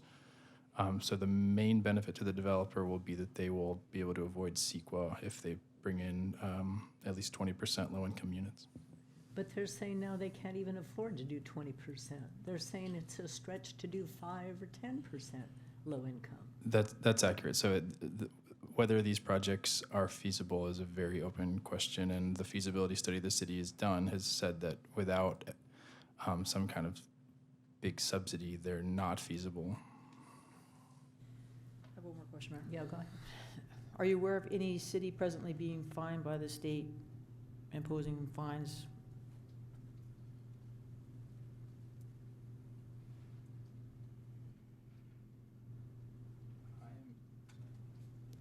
I'm not aware of ones that are being fined right now. I don't know all the lawsuits up and down the state. I know of cities that are in a position where they have been sued because they don't have a compliant housing element, and it's possible that they may incur penalties from the court in those cases, but I don't know of any that are being actively fined. I think the monetary implications of these are usually a loss of funding rather than an active fine, Okay. to the extent that I know. Thank you, Brian. Michael, remind me how many cities, including us, that do not have an approved housing element in the state of California? Well, we have to kind of look at the region, the SCAG region, because that's the current cycle. That's right, Southern California. So there's approximately 33% of the 66 of the 197 don't have a certified housing. This is as of like a week, in the SCAG region. This is as of a few weeks ago. And then I looked more locally in the San Bernardino County. There's 25 jurisdictions, about 44%, 11 don't have a certified housing element as of the moment.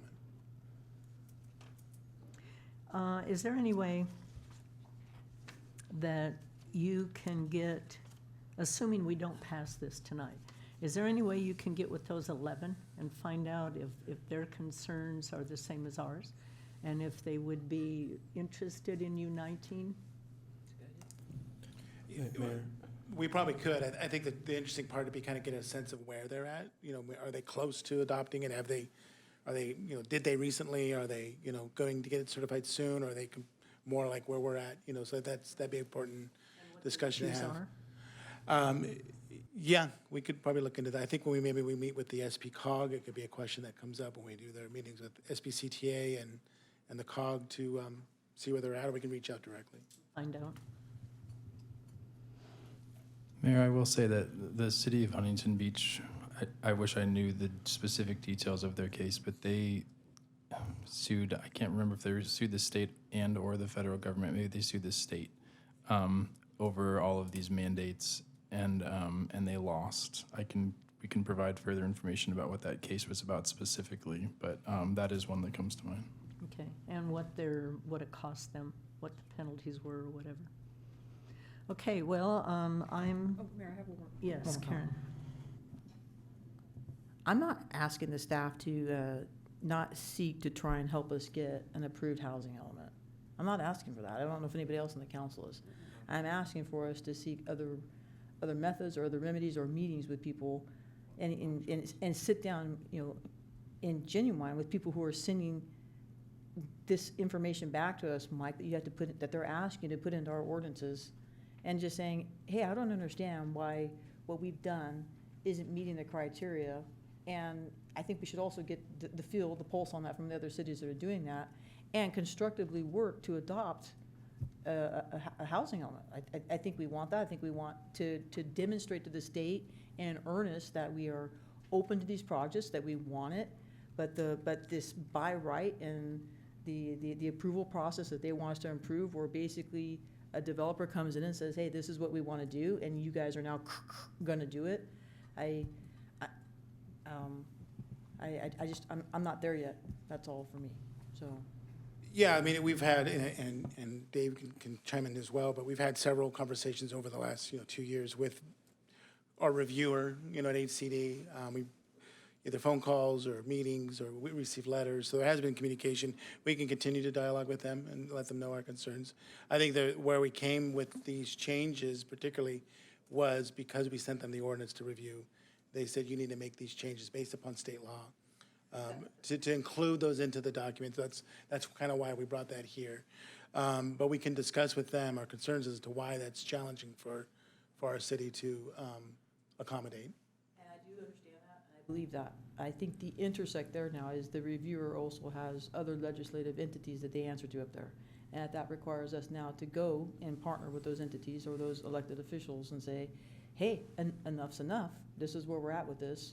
Collectively, maybe that's where we're at, Mayor, is what I'm suggesting. Yeah. Do you have another comment? But yeah, I mean, to that point, I mean, in those, in that communication, I'd like to recommend that, council is involved, if one or two council members can be involved in those conversations with our staff and, with those other entities as well. And going back to the decision we made 2 weeks ago, it almost seems like that may be the best decision to make, and that's just, instead of making a decision tonight, what's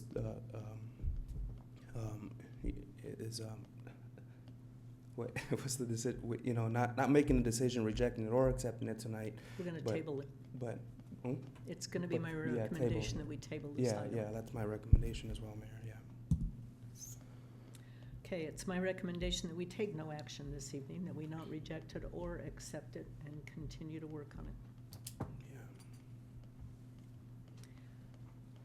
Brian, is there anything I need to say about that, or we don't have to take a motion to table it, right? Or do we? I would recommend taking a motion to table it, and I'm also understanding in that you're not continuing the item. You just want to bring it back at a future date that's uncertain. I would recommend making a motion to that effect.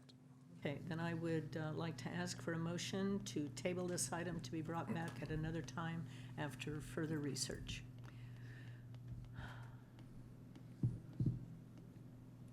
Okay, we need a motion and a second. It's not showing up. Okay, we need verbal. No motion. Okay, there's a motion from Councilman Flores. Second from Councilman Lucio. Please roll call vote. Now it works? Okay, now it works. Okay, so please vote. And it's passed unanimously. This item is tabled. Okay, item number 12. It's under new business, City of Chino ADA Title II, Self-Evaluation and Transitional Plan. Is that Title II or Title 11? Title II? Okay. Final approval and adoption of ADA Title II Self-Evaluation and Transition Plan. Our staff report this evening will be provided by our Accessibility Coordinator, Lisa Almeli, and Michael Haru, our Deputy Director of Development Services.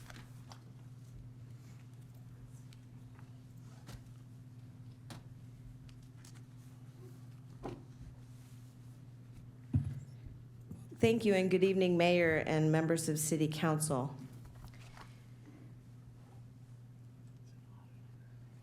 Where's my clicker? Went away. Oh, there It's it is. warm. It's my pleasure to bring before you tonight for consideration the adoption of resolution number 2024-005, approving the city's ADA Title II self-evaluation and transition plan. For my staff report tonight, I have prepared a slideshow to provide a visual representation and provide some clarity. Title II of the Americans with Disabilities Act of 1990 requires state and local governments to ensure access for people with disabilities, not only related to physical accessibility, but also in the delivery of programs and services, or what is called program access. The federal law requires public entities to conduct a self-evaluation of all programs, services, and facilities, and to create an ADA transition plan addressing any structural barriers to access. A little bit of background on the planning for this project. On May 19th, 2022, the city proposed to include a citywide self-evaluation and transition plan at the City Council budget workshop. On June 21st, the council adopted the city budget for fiscal year 2022 to 2023, which included allocations for the transition plan. The city released the RFP on September 12th, 2022, and the council awarded the contract to Bureau Veritas Technical Assessments. And that was on November 15th of 2022. The contract for this project began on January 3rd, 2023. The self-evaluation consists of 3 distinct areas within the city's programs and services: city programs, policies, and procedures, city-owned buildings and parks, and pedestrian facilities within the public right-of-way. The project consisted of many phases of evaluation, as well as public outreach events. Input from the community, as well as valued direction from City Council, contributed to the development of the plan. The final draft ADA transition plan was available for public review on December 21st, 2023. The city received feedback from 2 commenters, as referenced in the staff report. The comments were reviewed and considered, and appropriate modifications were made in the final version of the plan, which is presented for your consideration tonight. The results of the self-evaluation in the 3 areas surveyed provide recommendations on how to address the barriers and, where appropriate, the schedule or timeline, as well as estimated costs to make them compliant. The review of the city's programs, policies, and procedures recommended to establish citywide policies within various departments to ensure equal access to programs and services. While the city already has internal procedures for providing program access, formalizing them in a policy will maintain transparency between the city and the public. A few key areas for establishing these policies were emergency management and planning, effective communication, and special events and programs. As I mentioned earlier, program access is a requirement for Title II agencies, and there's no schedule or timeline for implementing program access, as it must be provided for compliance. During the self-evaluation, 66 city-owned buildings and parks were reviewed.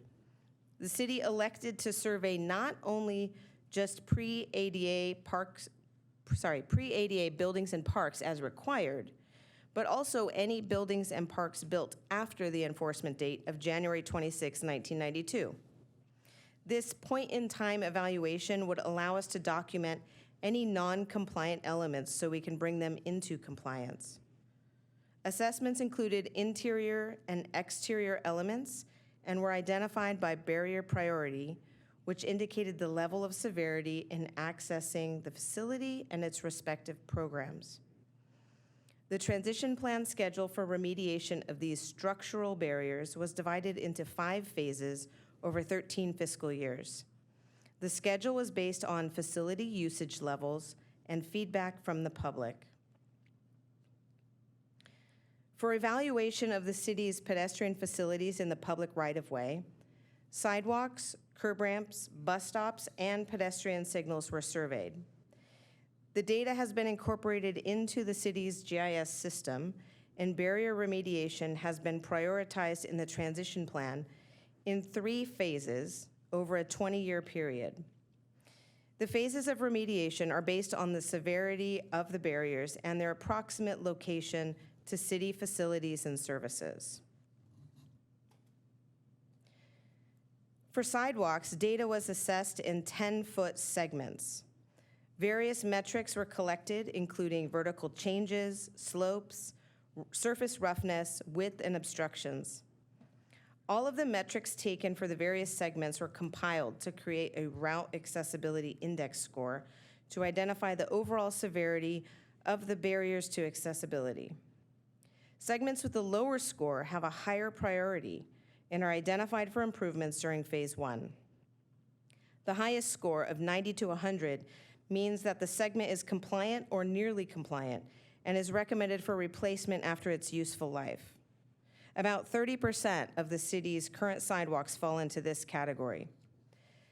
Additionally, 53% of the city's sidewalks received a score between 60 and 90, which is targeted for phase 3. For curb ramps, again, various metrics were assessed and compiled into a curb ramp score. Facilities that were missing curb ramps or had a very poor score are targeted for phase 1. Curb ramps with a score of 10 are compliant and are recommended for lifetime replacement. 21% of the city's curb ramps fall into this category, and 35% received a score of 8 to 9, which is recommended for replacement in phase 3. The transition plan includes not only a schedule, but also an estimated cost for structural accessibility improvements. The overall 20-year schedule is a reasonable timeframe to be able to address these barriers. The schedule was determined with current funding sources and fiscal capability. The city's current fiscal year budget has allocated over $10 million for accessibility improvement projects, which is approximately 8% of the total approved capital improvement plan budget. The city will need to maintain a commitment to allocating funds for ADA improvements identified in the transition plan. The plan does consider unanticipated factors that may impact the scheduled framework and funding. The transition plan is a living document that can be updated and changed based on these or other factors. Alternatively, not having a transition plan or having one and not taking action to make facilities accessible could lead to litigation. When jurisdictions are forced to comply with court-ordered settlements, the timeline is usually shortened and the expenditure requirements are generally increased with extensive audits and monitoring. Oversight and implementation of the ADA transition plan will be the responsibility of the city's accessibility coordinator, working in conjunction with other departments. This will include tracking improvements as well as updating the plan as needed. The transition plan will serve as a roadmap for capital improvement and maintenance projects, with a schedule providing a framework for maintaining the commitment to allocating funds for ADA improvements. The result is a final transition plan that meets the regulatory requirements of the Americans with Disabilities Act and paves the way for the city to succeed at making programs, services, and activities fully accessible for all residents and visitors to Chino. Therefore, staff recommends that City Council adopt resolution number 2024-005, approving the City of Chino ADA Title II Self-Evaluation and Transition Plan. This concludes my report, and I would be happy to answer any questions. Thank you very much, Lisa. Questions or comments? Karen? Thank you, Lisa, for the presentation, and Mike. I think these are my comments. When I read the report, there are a lot of recommendations in there. I mean, everything from hiring practices to policy, where the consultant that we hired to help us with this, I mean, there's a ton in almost every section. There's very few sections in there where we didn't have some recommendations for either what I would call probably compliance versus maybe just best practices over those two issues. And I would just say that this document now cannot go someplace without our staff referring to it, whether it be in any project that we do, or hiring practices. I mean, everything from accessibility on the website and referring back to us to make sure that we're not just complying with it, but doing our best effort to remediate where possible. But that being said, it also comes with a degree of sticker shock. But that, you know, I'm happy we have it, and now we have a map to help us work towards, you know, correcting some of the things that the consultant brought to our attention, and you know, hopefully, you know, giving our staff some advice when they're making those decisions. So, with those recommendations, I think the worst thing we could do now is not come up with a manner to implement them. So, thank you, Mayor. Oh, one more thing, Mayor. The other thing is, I thought the sampling of people was shallow. And I don't know we have any control over that. When we talked about the sampling of actual users, and we were assigning those figures to it, that's probably not necessarily staff's fault, but when you really look at the sampling, it probably would have been nicer if somehow we could have gotten a greater sampling of the end user, is my last comment. So thank you. Mm-hmm. Any comments? Kurt, any comments? One thing that I think we need to note tonight, just for the record, is that we do have 2 identified pots of money that are to be spent in identified areas that need ADA compliance. Regardless of the prioritization of this plan, we have 2 settlements from some legal issues that we had. And so those particular areas need to be updated as soon as possible with the funds that we received from those lawsuits. And they need to be tracked down to the penny of how much money we received and what was spent on remedying those areas. Yes, and we're aware of that. We will work with our Public Works Department to address these with the transition plan, or with the adoption of the transition plan.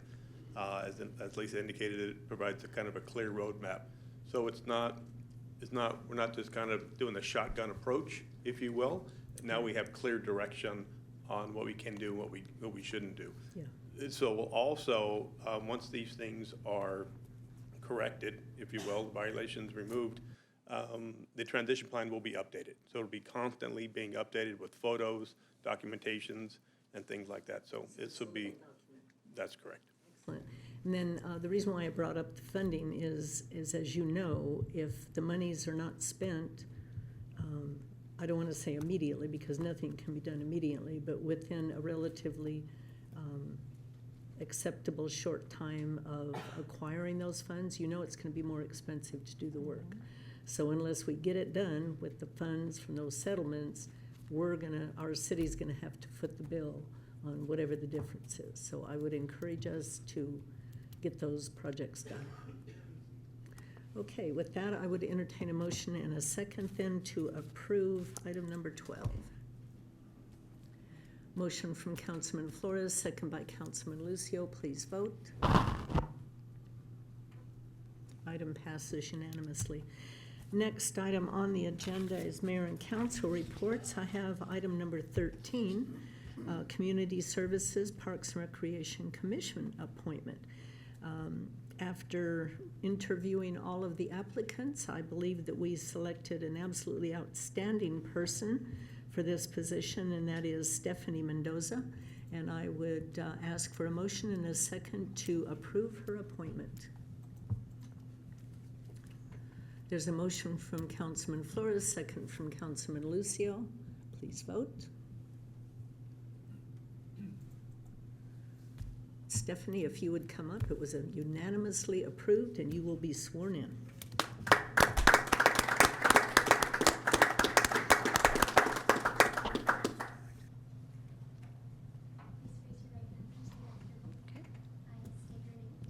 I, Stephanie Mendoza, do solemnly swear that I will support and defend the Constitution of the United States and the Constitution of the State of California against, can you repeat that? Against all enemies, foreign and domestic, that I will bear true faith and allegiance to the Constitution of the United States and the Constitution of the State of California, that I take this obligation freely without any mental reservation or a purpose of evasion,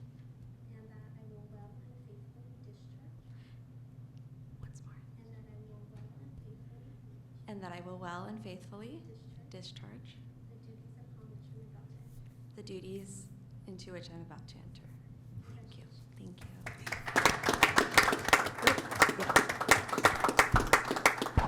you. Stephanie, if you'd come back up and give us a little bit about your background and tell us a little bit about yourself. Absolutely. Thank you all for having me tonight. My name is Stephanie Mendoza, a lifetime resident of the city of Chino. I have previously worked for the Community Services Department 7 years. It was actually my first job ever as a lifeguard, and I worked my way up to aquatics manager. And then once I was of eligible age and requirements, I worked both after school programs, seasonal camps, and it was to date one of the best experiences I've ever had. I am now in a place where I feel like I can continue to give back. And when I saw the commission opportunity, I thought, no time like the present. And again, I was given the golden opportunity to fulfill that role. So thank you all. Well, you're going to do a fabulous job, and we're excited to have you on board. Beautiful. Thank you all so much. You're welcome.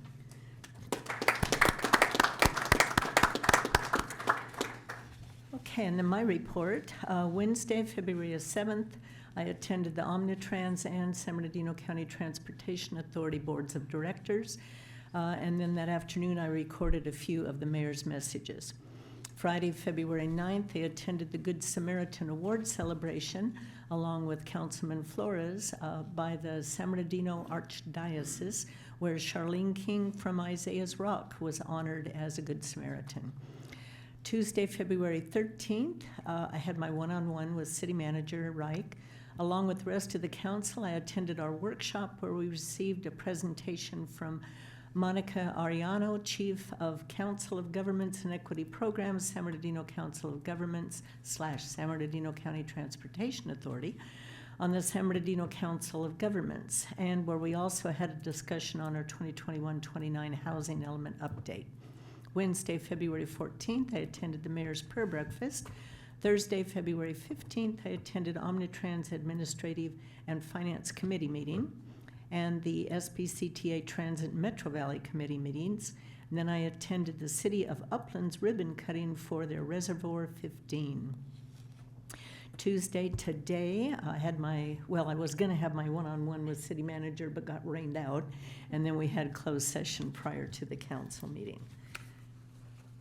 Okay, so with that, Councilman, I'm all out of order. Mayor Pro Tem Comstock. Thank you, Mayor. My report's going to be a little different tonight. I've been busy, Mayor. I was in Vegas working over Super Bowl weekend. I was in Vegas again last weekend helping to celebrate my brother and my brother's birthday. So my report tonight is more of just a comment. And I can't get out of Vegas. I'm flying through Vegas tomorrow to go to the League of California Cities board meeting just outside of Fresno. So back to Vegas 3 times in 1 month. So that being said, it's Black History Month, so thank you to all the Black community members in our community that have made great contributions to our community, not just locally, but at the historical level. And Mayor, it's also the month of our city's birthday. We're turning 114 years old on February 28th, so happy birthday, Chino. And for those of you who needed an extra day in the month of February 29th at the leap year. Lastly, tonight, on March 2nd at Don Lugo High School, the Seroptimus Club of the Seroptimus International of Chino Valley will be hosting its annual Saturday of Service for sixth grade girls called Stepping Up. That is a program for sixth grade girls across the Chino Unified School District to attend a workshop where we talk about the challenges of transitioning from sixth grade into junior high school. We talk about everything from appropriate dress to social media to how to be successful in school. A lot of different subject matters covered there during that day. I'll be emceeing it with a good friend of mine by the name of Michelle Vanderlinden, but that is definitely a group effort by my Sir Optimus sisters and many members and collaborative of the Chino Unified School District. If you want more information, please don't hesitate to contact the Sir Optimus Club. There has been information published about it in the paper. So thank you, Mayor, and that concludes my comments for tonight. Did you win any money in Las Vegas? Mayor, I made my deposit to Las Vegas like so many other people do. So I did see 2 great shows. I saw Yachtly Crew for anybody that likes yacht rock. That's a good local band. And I also saw Jersey Boys. So You made your contribution toward their electrical bill. I did. Yes, Mayor. Like so many others. Yeah, So, yeah, that's all I do if I go. Thank you. Councilman Burton, you have item number 14. Thank you, Mayor. I'd like to request approval of Community Support Fund contributions to Chino American Little League as well as Chino National Little League. Okay, we have a motion from Councilman Flores, second by myself. Please vote. Item passes unanimously. Balance of your report, please. Thank you. On February 8th, I met with the owner of the Cattle Ranch Cafe, which is located out at Schaefer and Euclid in the Stater Brothers Shopping Center. The business is still brand new. It's been there less than a year. The owner of the building, or the restaurant, has a great desire to be a great partner with the city of Chino. He's just really into the city, and he's really happy to be here. And as a side note, they have excellent coffee, but I'll tell you what, their tomato bisque soup is amazing. So I recommend that. The lattes have cows on them. Yeah, they do. Yeah. On the 12th, I attended the investment committee meeting with staff and Councilman Flores. Then I attended my weekly meeting with the city manager. And then later, I attended the Cultural Foundation meeting. On the 13th, I attended the council workshop to discuss our housing element. The 14th, the Mayor's Prayer Breakfast. On the 15th, I attended the Chino Valley Leadership Collaborative. And then today, before the city council meeting, I attended closed session. And that concludes my report, Mayor. Councilman Flores? Yes, on the 9th of February, as the mayor mentioned, I attended the Good Samaritan Award with Charlene and the rest of the team at Isaiah's Rock, who was awarded that award. So great job. On the 12th of February, I, as mentioned, attended the investment committee meeting with Councilmember Kurt, and our staff as well. And on the 13th of February, I met with a business owner in town. I won't state their name, but if you or anyone, if you're a business owner or if you know of a business owner, I strongly recommend you reach out. There's currently this law firm going around and just slapping these ADA complaints on a lot of our business owners and property owners, and some of them are getting hit pretty hard financially. So I know our team's working on that. We're trying to put a solution together for them. Let's see, on that same day, I attended a meeting with some of our staff members regarding a special needs collaborative event that we're planning here with the city. Along with the rest of the council that day, I attended a council workshop as well.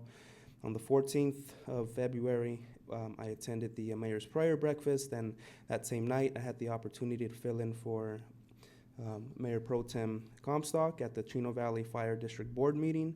And a lot of great things came out of that meeting, but one of my favorites was the introduction of their new wellness program and therapy dog, Riley, who's a Labrador. I adored her. She looked almost identical to my dog, Nellie. But if you don't believe me, we have a picture for you that we've provided. So there's Riley. She was also awarded her fire badge there. And yeah. That's cool. Yeah, super cute. Okay, awesome. Thank you for that, Natalie.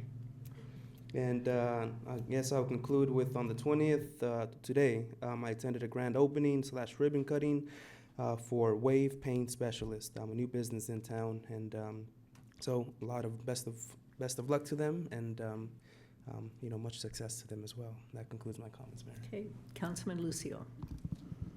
You have item number 15. Yes, I'd like to ask for approval for community support fund to the Youth Chino Boxing Foundation. Okay, we have a motion from Councilman Flores, second from Councilman Burton. Please vote. Item passes unanimously. Balance of your report, please. Okay, on the 13th, I attended the CIM-CIW advisory meeting. One of the things that they've done for a while that they really don't get much recognition is they do fundraisers within the jail facilities, both the females and the male jails. And they utilize the money that they raise and they give it back to different organizations, youth groups throughout the city.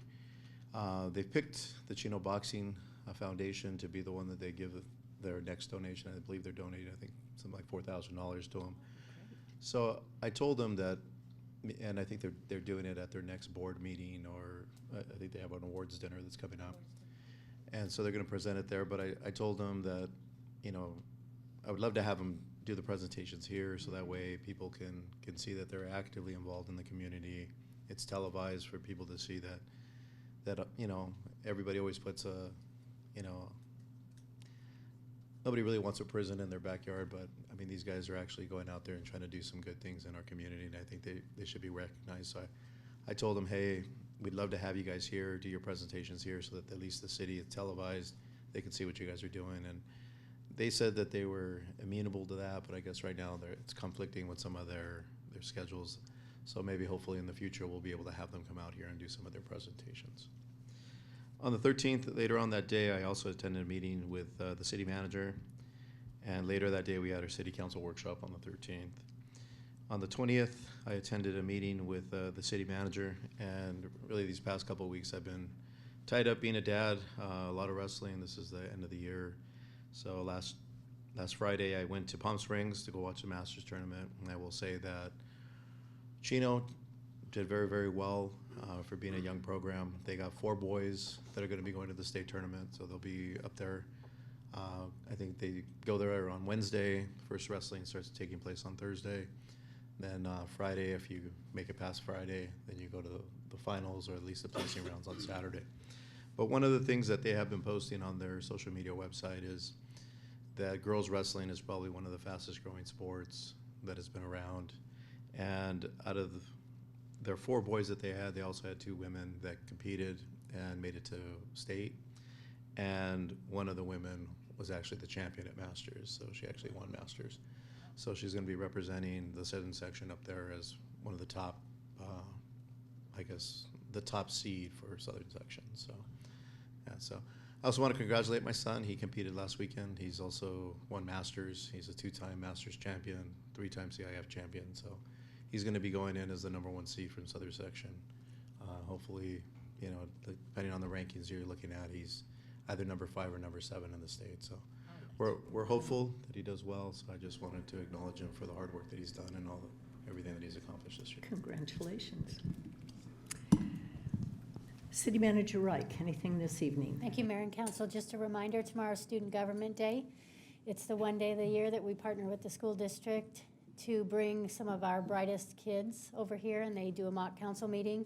It's going to start around 9, so those of you who are coming, please, 8:45 is when we'd like to have you here. Next, I'd like to, we've got the rain again. It's been raining solid. When Kevin comes up, he's going to report a little bit on road closures and stuff like that. But I just want to thank our teams because they go out there ahead of these storms.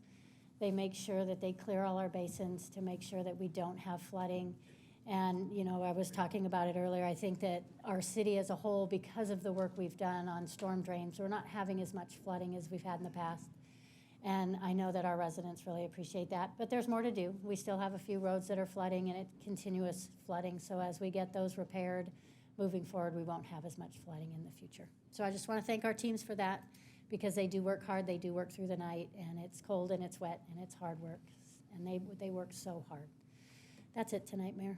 Question, with our new program where they can take pictures and send it in, complaints, are we getting reports on potholes? Yes. Good, it's working. Terrific. City Attorney Brian.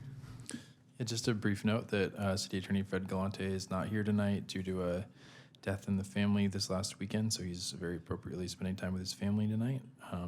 But I expect that he will be back with you at the next meeting, and in the meantime, it's always my pleasure to be with you. Thank you very much. Chief Kevin Menson. Good evening, Mayor. Just a couple announcements. So before I get into the storm, I want to make an announcement. We are accepting applications for our community academy that's going to be starting on March 27th. This is an 11-week program where members get to come and get the behind the scenes of what the police department does and the different functions and different presentations. And I know one thing in common whenever you go to these graduations, all of the participants, they hate to see it end. So it's a very, very good program. We have one starting up. The best way to sign up that is through social media, through both either Instagram or Facebook, or they can call our crime prevention unit at 909-334-3178, and you can sign up for that. So we have 18 signed up to date, and I think we'll take close to 30. So yeah, normally we'll take just about as many as people we can that sign up for it. So Restriction? that one is designed for adults. I mean, we do a lot. We do 2 English-speaking community academies a year, one in the spring, one in the fall. We do a Spanish one that is going on right now. We do a youth one that takes place at the end of the school year, and that's for high school kids. And then we do 2 junior academies that takes place in the summertime, and that's for junior high. So we have a lot of different community academies that is for the ages of the audiences. So yeah, a lot of opportunities to come and take a look at the Chino Police Department. It increases the partnership. Absolutely. Good job. And then on the storm, so yes, we had our traffic officers came in at 3 a.m. in anticipation of the storm. I think it's when the majority of the rain started to hit. Nothing significant. We did have a few road closures. I think we currently still have 3 roads that are closed. We did have a couple of minor traffic collisions, but nothing significant. It was a lot of rain. There was a lot of flooding just with the rain that came down today. So that is the majority. That's all I have on as far as the storm that we got today. Thank you. Fire Chief Williams. How many inches? No, I don't, but I know it was bad this morning. So I just wanted to thank Councilman Flores for the recognition of our therapy dog. It's not very often when you sit in these roles that you get an opportunity to serve your own internal customer who's really serving the community. So it's a really special thing for us to be able to look after the health and wellness of our own folks. So thank you for that acknowledgement. We appreciate it. We also will be participating in the Student Government Day, so we're looking forward to that. And Councilman Flores regularly reminds me that I'm a washed-up boxer. But because of that, I will be speaking at the boxing event this Friday. I was very impressed with those young people when they came in today about just how it took me back to when I was a young person and just about how respectful their demeanor was. And for those of you that don't know much about boxing, I know Councilman Lucio talks about wrestling all the time, but it's much more than boxing. It's about life skills, and I can guarantee you every one of those young people have courage that they don't even recognize that they have yet, because it takes a lot to be able to get into that kind of a situation willingly for, I don't know if it's for fun, but anyway, so I'll be speaking at that event on Friday, and that's the end of my report. Yeah, I think that program is so good, and it's helped so many kids.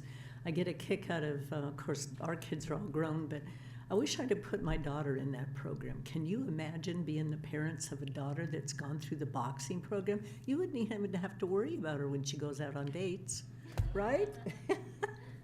Yeah, it's a good program. And you're right, it's teaching the kids respect, it's teaching them responsibility, but I think also it teaches them how to lose.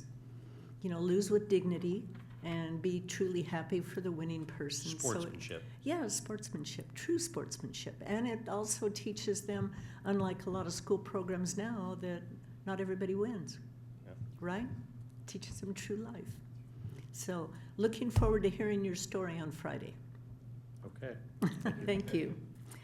Okay, and with that, we will adjourn to our regular meeting that will be held on March 5th at 6 o'clock with closed session no earlier than 4 o'clock if needed. With that, we are adjourned.